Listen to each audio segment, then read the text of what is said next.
Hello, and welcome to the DNA of the Soul, a podcast meant to explore cultural impacts video games have both in and out of their subcultures. Today, we'll be covering one of my favorite stories in gaming, Persona 5, and its DLC game that is Persona 5 Royal. It's a JRPG where high schoolers who are oppressed by corrupt adults attempt to take back their lives in society. Today, I am joined by my co host, James, Welcome to my velvet room. Joe, I've been waiting for this. and Kai. I am thou, thou art I.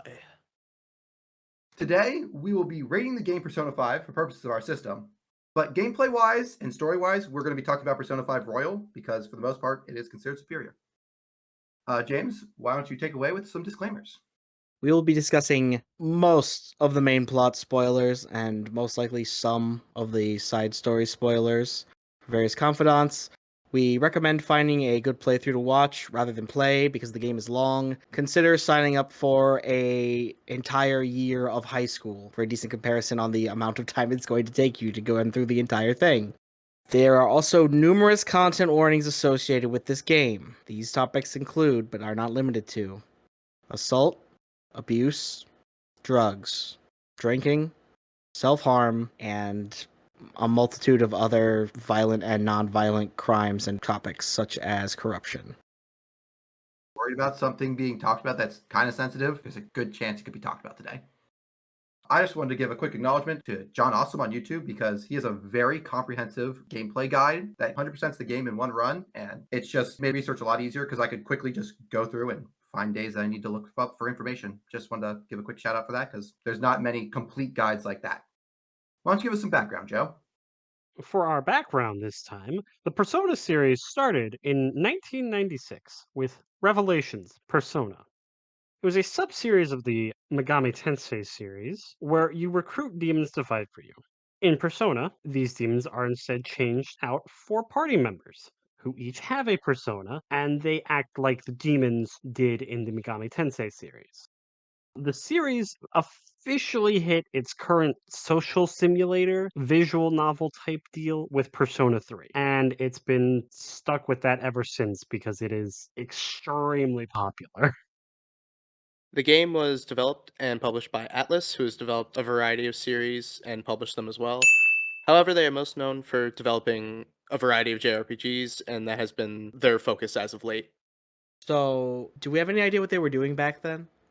They were just developing RPGs. I'm not joking when looking through the list of games they developed. I would say like 90 to 95% of them are RPGs. I believe Konami predates them, which we talked about with Metal Gear.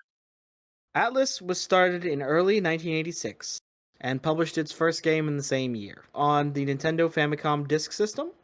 Then the first Shin Megami Tensei game was released in 1987. Atlas eventually merged with Index Corporation in late 2010, but they are still using the Atlas name as their brand. Probably because it's very well known and almost antiquated at this point.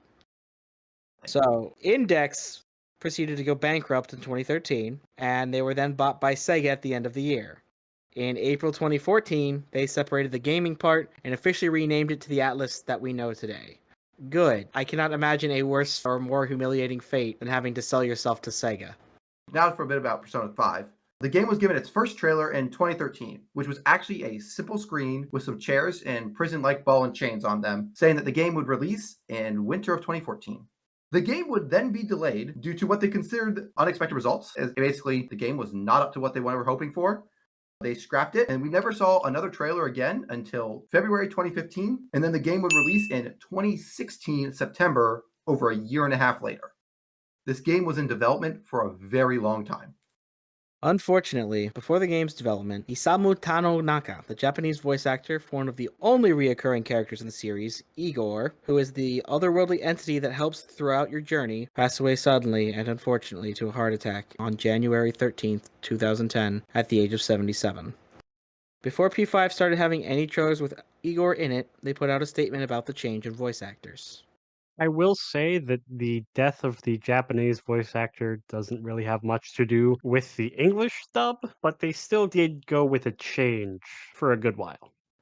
Moving on to more lighthearted topics. Each of the Persona games, starting with 3, are based on one of the tarot cards, which play a very heavy part in the gameplay of the series. Persona 3 is based off of death. Each character is learning how to deal with changes in life and live to the fullest with no regrets. Persona 4 is based off temperance. The characters try to find the balance between the chaos and peace in life, and trying not to let that chaos affect them too much. Persona 5 was based off of the Star Archon. Fate, destiny in one's own hand, and making sure that nobody has control over your life but you, which is a very, very massive theme in the entire plot of the game and all of the characters. Is this a good time to mention that all the Persona games take place during a year of high school? Yes, that's probably a good point. All these massive themes are entirely happening to high schoolers and their problems. It helps it make a little more sense. I mean, dealing with a death in high school is something hard to deal with. Balance in high school is crazy. And then a lot of high schools feel like they don't have control over their life. So it really works well. I really love that they try to do that. And it kind of makes me excited for what the next Persona game is because I have no idea which one they would do next. I hope it's Wheel of Fortune. Or the Hanged Man, since when you reverse the Hanged Man, it means you managed to escape. I think that the tower would be a fun one and make it a more literal interpretation as well. But the tower represents destruction. Exclusively destruction. Yeah, but like you could also make it a literal tower that like they need to destroy. I mean, I guess it's kind of Tartarus in P3, but I don't want them to do a game based off the tower because it would be even more of a trauma simulator than it already is, I feel like. that's fair. All right, one last thing to talk about. Every Persona game gets a re-release with new content, and they've started this process since Persona 3. Usually it changes some weaknesses of bosses or how the fights work. They add a couple extra personas, a couple new confidants in each game, and about an extra month and a half of gameplay. P5's version is called Royal, and this was the first time that the games have had a new director. The original director was Katsura Ashinio. The new director for Royal was Daiki Ito, and they both did wonderful jobs, but that was the first time, Royal was the first time said that they decided to switch to a new director. I am going to try to get the plot as fast as possible in a short amount of time because it's long. Sorry for the interruption. Sayla here with a quick explanation of what happened. From here, Matt would go on a nearly 2-hour, highly detailed retelling of the plot of Persona 5. While it did show his love and passion for the game, no other member of the cast would be included or add to this retelling. It also couldn't be redone as Matt, having written the script for this episode himself, did not actually write down any of these details, and instead retold the entire plot from memory. It was decided that it was best to cut it out and instead have Matt do a quick summary of the plot. The Matt Snyder cut, as we call it, may be made public someday, but for now, enjoy the upcoming quick summary. So I failed to put the plot in a short term. So here's a much shorter version of it. Persona 5 is told through the perspective of a criminal who has been caught after a yearish of committing crimes. It is a game about a well-developed group of high schoolers going through a year of classes, each who are individually oppressed in relatable ways. You will help each of them overcome their oppressors before recruiting them onto your team, and you'll get to know them over time. Some of the menaces that you battle will include a high school gym teacher who has broken a student's leg, a famous artist who steals the student's work, a mafia boss extorting the high school students, Anonymous themselves, a CEO of a Mickey D's type corporation, and eventually you approach the climax through a cat and mouse game with a detective that has been chasing you. Along the way, there's a huge political bent involving the Japanese Prime Minister, which is very rare in gaming. And a huge spoiler, the passing of the voice actor Ishima Taonaka that we had talked about earlier was made into a plot point. And it's hinted throughout the game if you pay attention closely. And it's very cool. We recommend playing through the entire game, but we understand that if you don't, because it's very long. That is Persona 5. I did it as fast as I could. I'm sorry. Thank you, Matt, for that extraordinarily long-winded exposition. It's a long game. Yes, it is. And I am going to reconsider doing entire plots of games of this length, I think, after this cast. My thoughts on the plot of Persona 5 are that a lot of the time you are being dragged around by outside forces and being told what to do, and that while life can certainly feel like that, I think Persona 5 might go a little bit too heavy on those themes. Because you do manage to break out of the person's control a lot of the time, but only after you've done the bulk of whatever bad stuff they wanted you to do first. So there's point one. Point two is that I really think that the neatest thing about this game is the final boss, which is it Yaldabaoth or Mementos? The final boss of the base game is Yaldabaoth. Yaldabaoth. The threat it has to the world is that it makes people who nobody thinks about on a conscious basis, like on a daily basis, it makes those people cease existing. It removes all the nobodies in the world. So all the bottom tier employees at like white collar companies, or people who never had kids or family, or people whose families would prefer they didn't exist, they all get wiped out while Yaldabaoth has full control of the Holy Grail. Yes, which is basically the Holy Grail is the desire of everyone. It is interesting to me. The most interesting thing about Royal is that they take that idea and they kind of invert it, where they say, what if instead of making people cease existing that nobody wants to think about, what if we bring back people that they want to remember, who were incredibly important to them? It's the difference between Yaldabaoth that wants pure control because he wants control, and Maruki who's actually trying to help people but is not letting them help themselves. But he's denying them the chance to mourn, and in the end, what he's doing is not sustainable at all. People are still gonna die, just maybe not in as horrific ways.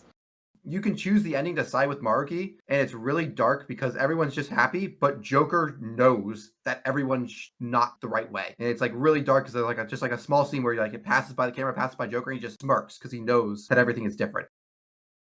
That sounds like he turned It's like- into kind of a controlling guy himself. Yeah, but that's what the ending's supposed to represent, is that you gave control to someone else and you're happy with it. Joe, Kai, do you have any thoughts to add?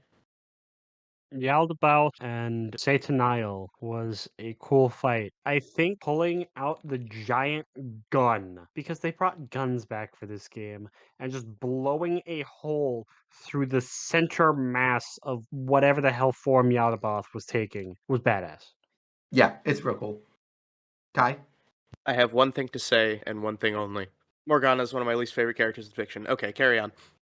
This was a very fruitful comment.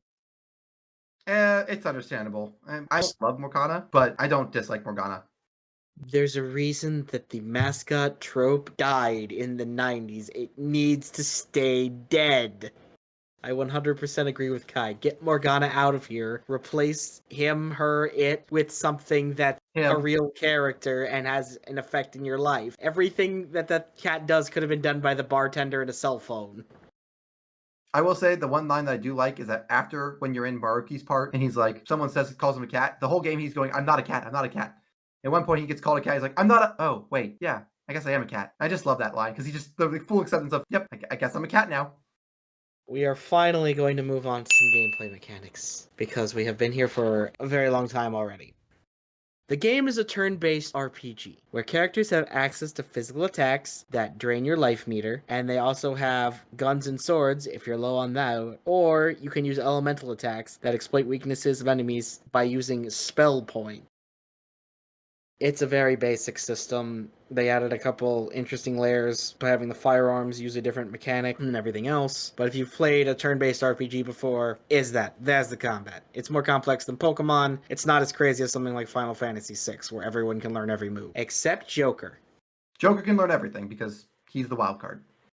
When you exploit a weakness, this is where things get fun. You get an extra turn and you knock down the enemy that you hit. If you can knock down all the enemies, you get to cosplay as bank robbers by threatening them for money, items, or do what's called an all-out attack, where you just do a huge amount of damage to all the enemies in the battle. Or you can do the third option, which we're going to get into. The other thing you can do when you knock down a single enemy is that you can baton pass. This lets you, instead of taking your extra turn that you're currently on, pass it to a different character. Gives them a small damage buff, and then you can exploit a weakness with that character. If you baton pass through every single enemy, you get a massive attack boost. The next attack that you take is free of any cost. Basically, so if you chain weakness, weakness, weakness, weakness, you can do over 10,000 damage easily in an attack. Otherwise, like I said, it's a basic RPG for the gameplay of combat. If you got 17 hours to kill during meetings, or on the train, or on the bus, grab a Nintendo Switch, load some Persona on it, waste some hours. Go for it. It will literally wait for every input you want to do. The unique part of Persona comes with the other three mechanics that are all linked together. This is the calendar, the social links, or for Persona 5, confidants, and personas. The calendar is simple. The game starts on April 9th and you go until February 2nd, and you kind of skip around every now and then for days where story events happen. But each segment of the game, you are given a limited time to beat the boss, and if you don't, you game over. Most days you get to choose what you want to do, being raising your social stat or hanging out with somebody to rank up your confidant. These confidants will give you buffs in and out of the palaces and sometimes require a social stat to finish them. Once you complete all 10 ranks of a confidant, you will be able to make the big bad ultimate endgame persona of that arcana. Speaking of personas, the personas are what let you fight inside the cognitive world. You start with one, Arsene, and each of the party members have their own persona that they cannot change out. That third thing that we didn't talk about during combat, when you knock down all enemies though, is instead of asking for money or items, you can then have a conversation with the enemy. And eventually you can convince them, I'm not an enemy, I'm a persona. And that is how you get more personas, because Joker can have any number of personas. And in doing so, you also then eventually, this is where you talk with Igor and the twins, Caroline and Justine, who help you fuse personas to make more powerful ones, or you can turn them into weapons or items. And it also allows you to pass skills from one persona to the other. So you can make a persona that just is immune to all damage and can one-shot any enemy. Obviously, it takes a lot of levels and a lot of money to do so, but it can be done with enough time and planning. Isn't remembering its name the big mechanic from the Shin Megami Tensei games that was not in P3 and 4? I'm pretty sure remembering its name is also how it works in Shin Megami Tensei. Now, yes, you are, because now I'm remembering this. Yeah.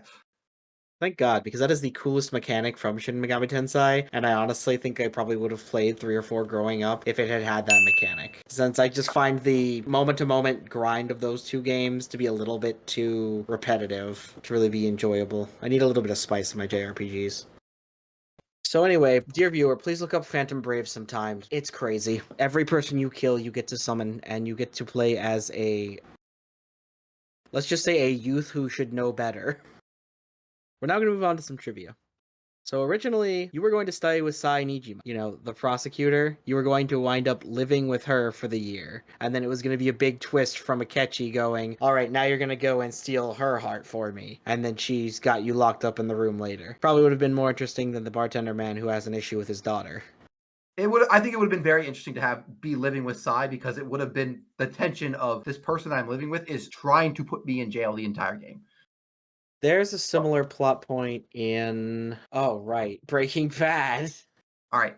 Another cool fact is that there's actually a good amount of beta footage from before they had started doing things over. One of the biggest changes is the art style. The art style is massively different. You'll see the little splash screens when the game is when characters are talking and they're trying to get emotive. There'll be a little splash screen across that focuses on their eyes, and it looks completely different. You should just go look up some beta footage of the game. It's very interesting. Another thing is that all the palaces rulers in the base game are based on real people that happened in real life. Yes, that means everything from Kamoshida, Kaneshiro, to Madarame, to Akumura, to even Shido. This is why at the very beginning of the game goes, this is a game of fiction. It is anything that is related to the real world or other fiction is purely coincidental. If you cannot agree to this contract, you cannot play the game. And if you say no, the game just kicks you back to the title screen, because it's not you saying it to the game, it's you saying it to the real world. The Japanese diet really doesn't like it when creators talk about them, and this game talks about them a lot. It's, in fact, I think the most popular internationally that goes into corruption within the Japanese government and its police force, etc. And the reason they could do that is because they put that disclaimer at the beginning of the game. A fun fact is that Cafe LeBlanc, which is where you stay in the game, is a one-for-one real location. Unfortunately, somehow, it's an empty lot right now, but if you go into the town of Shibuya, that street exists. I'm just sad that it doesn't actually have a cafe there. I'm amazed nobody's purchased it and tried to make a Persona-themed cafe. That's what I was saying. I'm shocked. Another interesting tidbit that might be where the idea of Persona comes from is that the series creator is friends with Hirohiko Araki, mostly known for his authorship of the manga series Bao And and nothing JoJo's else. Bizarre Adventures. What's that second thing? Bao? I think he wrote like JoJo's Crazy Adventure or something. I don't fucking remember. Is that like an indie project or? I Yeah, think it's like a Is it girls' like romance a manga. minor shonen title in the early '80s or something? Oh, well, I've never heard of it, but pancakes or waffles? Because pancakes are the reason that we figure out who catches evil or not. So I need to know your answer. I will always die for pancake. not the food. You Not realize you're gonna have to send me a picture of your dog now to show the crowd. me personally. I'm a waffle person. Interesting. I definitely got to go Team Pancake, mostly because they're more versatile, and also you can stack them. I much prefer the texture and syrup storage. But the number of layers of cake you can cut through is limited only by your imagination. Yes, but with waffles you can take your time. I am on team both because waffles are great when you have it with a meal, but pancakes are great when you have them on their own. Also, yeah, like chicken and waffles and stuff. I hadn't even considered that. In terms of the actual food items, I'm on team why do Americans eat dessert for breakfast? Because it's a high calorie meal for the start of your day when you're supposed to eat a high calorie meal. Okay, you keep telling yourself that. Capitalism. All right, I have to ask a question. Why is Mara allowed? Because Shin don't look Megami Tensei was wild, and the guys that made that game are still the guys making ones about high schoolers. Okay? Captain Schlong Chariot That is gonna accurate. stick around. It's gonna be there, whether you like it or not. And it's just gonna show up to your otherwise decently, interestingly, well-made RPG, and it's just gonna make you have to deal with its presence. I did not need Schlong Chariot. I did not need that. What's your favorite Persona? Arsene, easy. Thanatos. Darn you, you stole mine! Stole mine and I hate you! I should never have let you talk first. Here's a problem. Arsene and Thanatos are the only two I remember off the top of my head how they look visually. Amazing. Fine. Oh, Thanatos looks sick as hell though.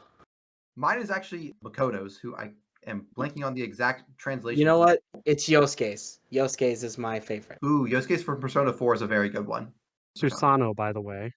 All of Persona 4 was named after the creation gods. Don't know his name, just like playing him in Ultimax. Favorite character from Persona 5. I like Ryuji because I just am a sucker for a character who can have a bunch of horrible crap happen to him and still be like, no, it's my life. We're going to do things my way. My broken leg is irrelevant. We're taking this guy down. Love that in a character.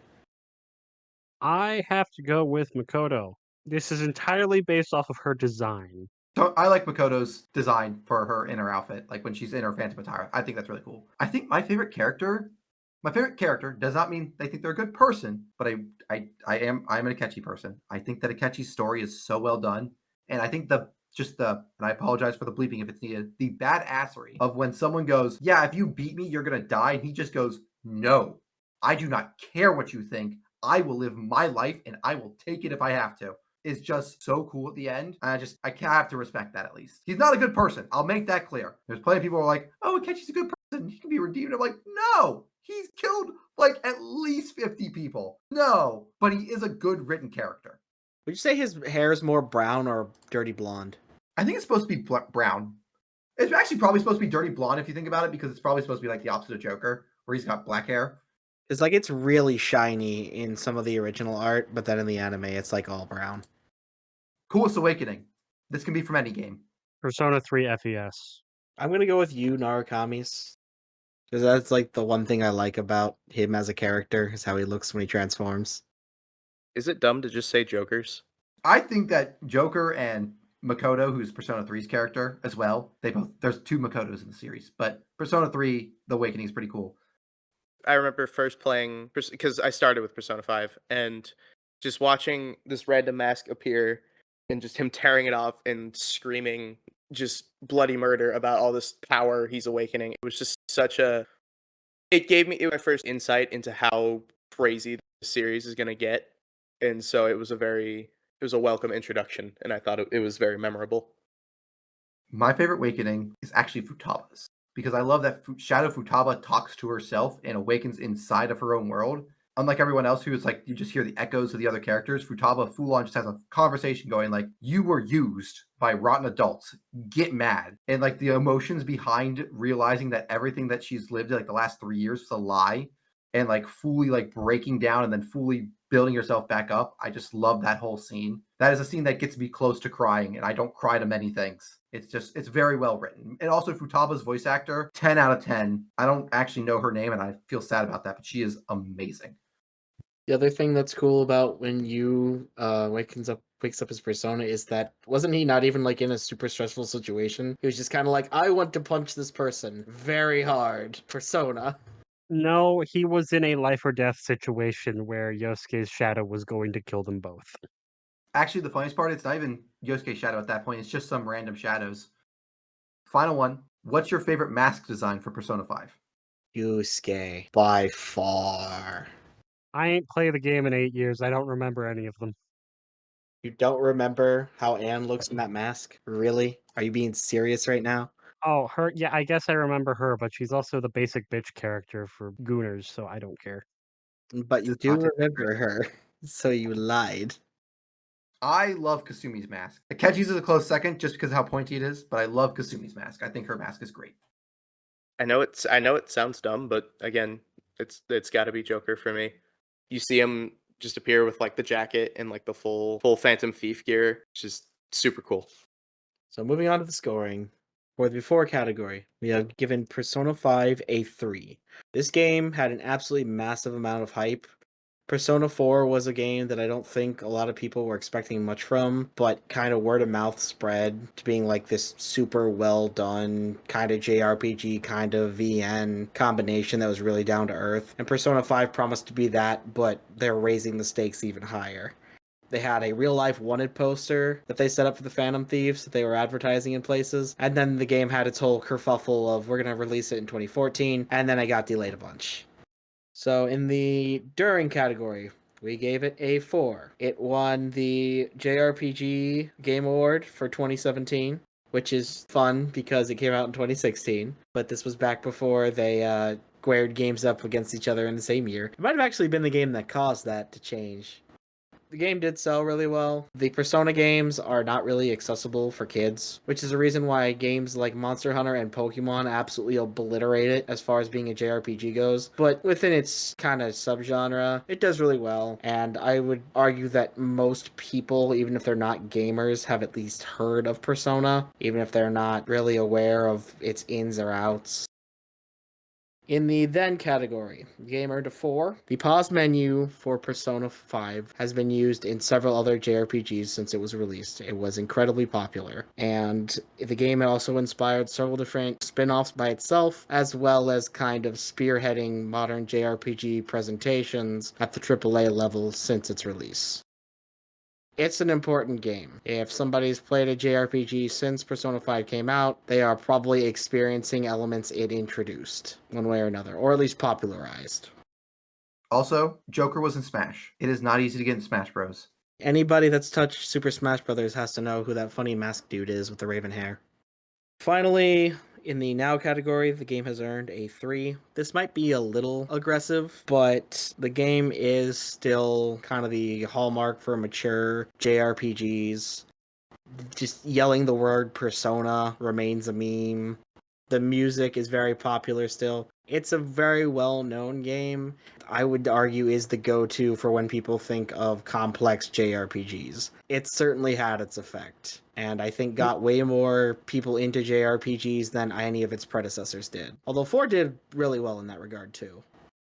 I think the thing that pushes it up to a 3 is the fact that there was a Persona spin-off game that is based completely on Persona 5 that had an update this Valentine's Day. The game is still being updated, which is like crazy that they are still caring about it now.